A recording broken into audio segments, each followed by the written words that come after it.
કહ્યું કે આ ગ્રંથની અંદર શું છે?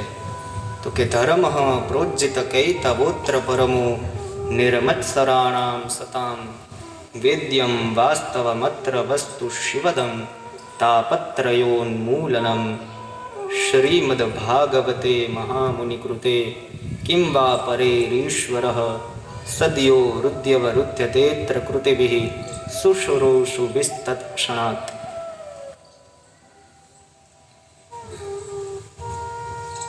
ધર્મ પ્રોજ્જિત કૈતવ અત્ર. અહીંયા ધર્મનું નિરૂપણ કરવામાં આવ્યું છે. ભાગવતજીની અંદર ધર્મની વાતો કરવામાં આવે છે. આપણને એમ થાય કે આમાં શું વિશેષ? એ તો બધાય પુરાણોમાં ધર્મની વાત તો કરી જ છે. તો અહીંયા કીધું કે ધર્મ નહીં પણ પરમ ધર્મ. ધર્મ પ્રોજ્જિત વૈ કૈતવોત્ર પરમો.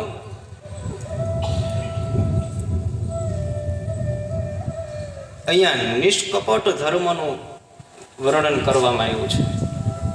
હવે એમ થાય કે ધર્મની અંદર એ કપટ હોય? ધર્મની અંદર કપટ હોય? કપટ હોય તો ધર્મ ન કહેવાય.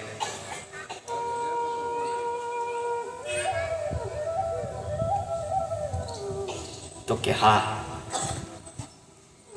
આપણા બધાનું કેવું છે કે આપણે ભગવાનની માળા કરીએ, ભગવાનના નામનો જપ કરીએ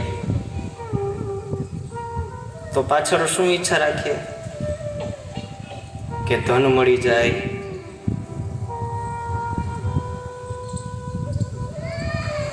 સ્વાસ્થ્ય સારું ન હોય તો અમારું સ્વાસ્થ્ય સારું થઈ જાય, અમારો ધંધો સારો ચાલવા માંડે.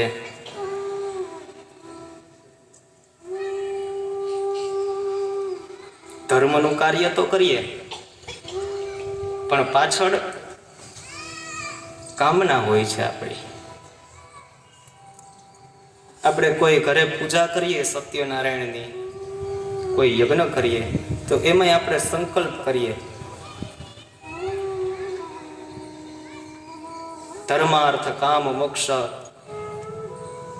ઇતિ પુરુષાર્થ ચતુષ્ટય પ્રાપ્તિ અર્થમ પ્રાપ્ત લક્ષ્મ્યા ચિરકાલ સંરક્ષણાર્થમ અને અપ્રાપ્ત લક્ષ્મ્યા પ્રાપ્તિ અર્થમ. જે લક્ષ્મી પ્રાપ્ત નથી એની પ્રાપ્તિની કામના છે, અને જે લક્ષ્મી અત્યારે આપણી પાસે છે એ લાંબા સમય સુધી ટકે આવી આપણે કામના કરીએ. પછી ભગવાનની આપણે પૂજા કરીએ, માળા કરીએ.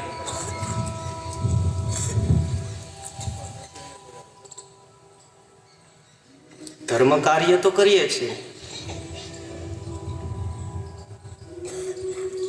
પણ પાછળથી આપણી માગવાની લિસ્ટ કેટલી લાંબી હોય.